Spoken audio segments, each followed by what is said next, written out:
ప్రేక్షకులందరికీ నమస్కారం అండి. బావులకు సంబంధించి, కూపాలకు సంబంధించి, కోనేర్లకు సంబంధించి, దాని తర్వాత పుష్కరిణులకు సంబంధించి అసలు వాటర్ కొలలు అంటే ఏంటి, కాలువలు అంటే ఏంటి, అసలు వీటికి సంబంధించిన పేర్లు ఏంటి, అసలు వీటికి సంబంధించిన రకరకాలు ఏమేమి ఉంటాయి, అసలు ఏవి ఎక్కడ ఉపయోగిస్తారు సాధారణంగా అందరికీ తెలుసా? సో వీటికి ఎలా గణితం చేస్తారో తెలుసా? ఎన్నో వాస్తుకి సంబంధించిన రహస్యాలలో ఈ వాటర్కి సంబంధించి కూడా ఎన్నో రహస్యాలు మనకు దాగున్నాయి. సో నిజంగా మీరు ఇవన్నీ తెలుసుకోవాలనుకుంటే ఈ పూర్తి వీడియో అనేది చూడండి. ఓకే, సో చూడండి, ఇక్కడ బావులు కూపములు అనే ఒక సబ్జెక్ట్ మనం కామేశ్వర వాస్తు సుధాకరంలో తీసుకున్నాం. సో 88వ పేజీ నెంబర్లో ఉంది. సో ఎవరైనా కావాలంటే ఇంకా డీటెయిల్ కూడా చూసుకోవచ్చు. సో బేసిక్గా మీకు పాయింట్స్ అన్నీ అయితే నేను చెప్పేస్తాను. సో చూడండి, ఇక్కడ బావులు రకాలు సింపుల్గా మనకందరికీ తెలిసింది వాటర్ సంప్ అంటాం, ఓవర్ హెడ్ ట్యాంక్ అంటాము, దాని తర్వాత ఇంకేముంటాయి, కోనేరు అంటాము, పుష్కరిణి అంటాము, కొలలు అంటాము, చెరువులు అంటాము, నదులు అంటాము, సముద్రం అంటాము. ఓకేనా, ఇవన్నీ మాట్లాడుతుంటాం కదా. సో ఇంకా ఏమేమి ఉన్నాయి ఒకసారి చూద్దాం. Water sump, over head tanks, కోనేరు ఇవన్నీ అయిపోయినాయి. సో వీటికి అంటే ఒక కోనేరు లాగా ఉందనుకోండి, వీటికి ద్వారహీనము అని ఒక పేరు. అంటే కోనేరు పేరు కాదండి, ద్వారహీనము అంటే దానికి ఎంట్రీ అనేది ఏముండదు, డోర్ అంటూ ఏముండదు, ద్వారహీనం అన్నమాట దీనికి ఉండేది లక్షణం ఒకటి.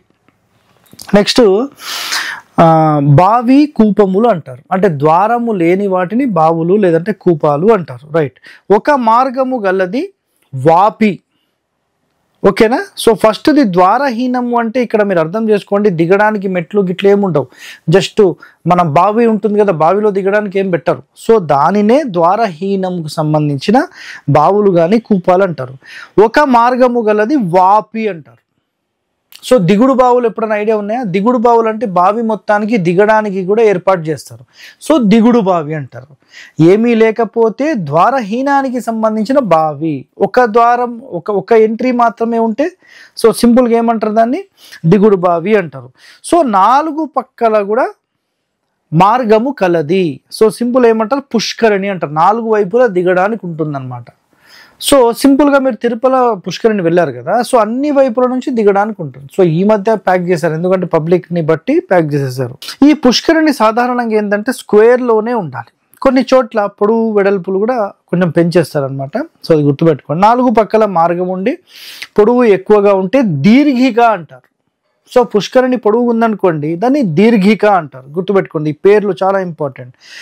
కాలువ చేత నింపేది, కాలువ వచ్చి నింపుతుంది కదా, సో దాన్ని తటాకం అని అంటారు. అలాగే ఇక్కడ చూడండి, పొలాలకు నీరు ఇచ్చేది చెరువు అని అంటారు. పొలాలకు మొత్తం నీరు ఎక్కడి నుంచి ఇస్తారు, చెరువు నుంచి కాలువలు చేసి ఇచ్చేస్తారు. సో ఇక్కడ కండిషన్స్ గుర్తుపెట్టుకోండి.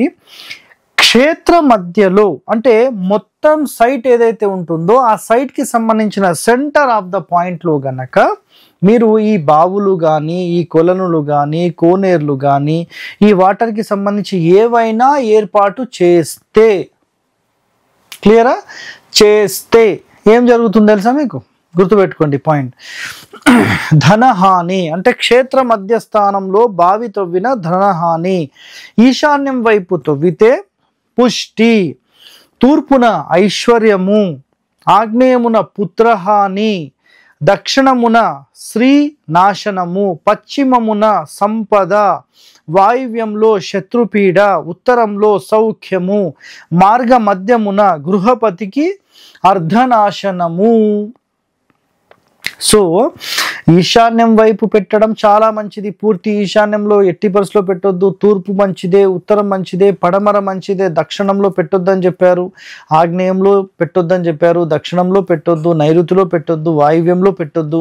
సో అత్యద్భుతమైన మంచి స్థానం ఎక్కడ అంటే ఉత్తరం వైపు, తూర్పు వైపు, చాలా చాలా సూపర్. ఇంకా పడమర వైపు కూడా చాలా బాగుంటుంది. బట్ ఇక్కడ కండిషన్ ఏంటంటే వ్యవసాయదారులకు చాలా అద్భుతంగా పనిచేస్తుంది, అది కూడా గుర్తుపెట్టేసుకోండి. నెక్స్ట్, మార్గ మధ్యంలో గృహపతికి అర్ధనాశనము. అర్ధము అంటే డబ్బులు. సో మార్గ మధ్యము అంటే ఇక్కడ గుర్తుపెట్టుకోండి. చాలా మంది ఒక ప్రశ్న అడుగుతారు, సార్ మేము మా గేట్ నుంచి మేము మెట్లు ఎక్కేటప్పుడు మార్గం మధ్యలో సంపు ఉండొచ్చా? మెట్ల ముందు సంపు ఉండొచ్చా ఇక్కడ క్వశ్చన్ కాదు. మన గేట్కి మన యొక్క మెట్ల మధ్యలో గనక సంపున్న ఇది ధనాన్ని లాస్ చేసేస్తుంది. నేను ఒక 2-3 ఇయర్స్ బ్యాక్ సంగారెడ్డి ఒక ఇంటికి విజిట్ చేశాను. ఒక కిరాయి ఇంటికి విజిట్ చేసినప్పుడు గేట్లోనే ఆ సంపు పెట్టేశారు.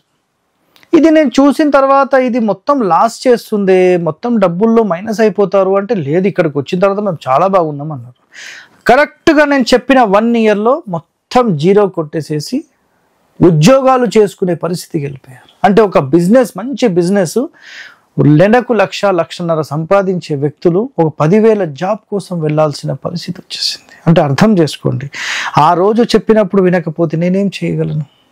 సో మీరు అర్థం చేసుకోవాలన్నమాట. సో ఎప్పుడైనా కానీ మన మార్గ మధ్యలో ఈ కూపానికి సంబంధించి వాటర్ సంపులు, స్టోరేజెస్, గుంతలు ఎప్పుడూ ఉండొద్దండి. మార్గ మధ్యం అంటే ఇక్కడ ఇంకో కన్ఫ్యూజన్ ఉందండి చాలామందికి. ఏంటంటే, సార్ మేము ఉత్తరంలో సంపు తవ్వాం, దాని మీద నడవచ్చా? ఏమవుతుందండి నడిస్తే? ఏమీ కాదు. నడవచ్చా వేరే, గేట్కి ద్వారానికి మధ్యలో పెట్టడం వేరే. మీరు ఇదెందుకు అర్థం చేసుకోవడం లేదు? నా పాయింట్ అర్థమవుతుందా మీ అందరికీ? మీరు అర్థం ఏం చేసుకోండి అంటే, మార్గ మధ్యలో ఉండడం వేరే, ఆ సబ్జెక్ట్ ఈ సబ్జెక్ట్ కాదు. మార్గ మధ్యలో ఉండొచ్చు, దానివల్ల ఇష్యూస్ ఏం లేవు, మీకు ప్రాబ్లం ఏం లేదు. మార్గం మధ్యలో అంటే ఏ మార్గం మధ్యలో? ద్వారానికి గేట్కి మార్గం, ఈ మార్గం మధ్యలో ఉండొద్దు. మామూలుగా మనం ఇంటి చుట్టూ తిరిగేటప్పుడు మార్గం మధ్యలో ఉంది అంటే దానికేం సంబంధం? అర్థమైందా సార్? సెప్టిక్ ట్యాంక్ నుంచి నడవద్దంట కదా, సెప్టిక్ ట్యాంక్ వాటర్ ట్యాంక్ నుంచి నడవద్దంట కదా సార్.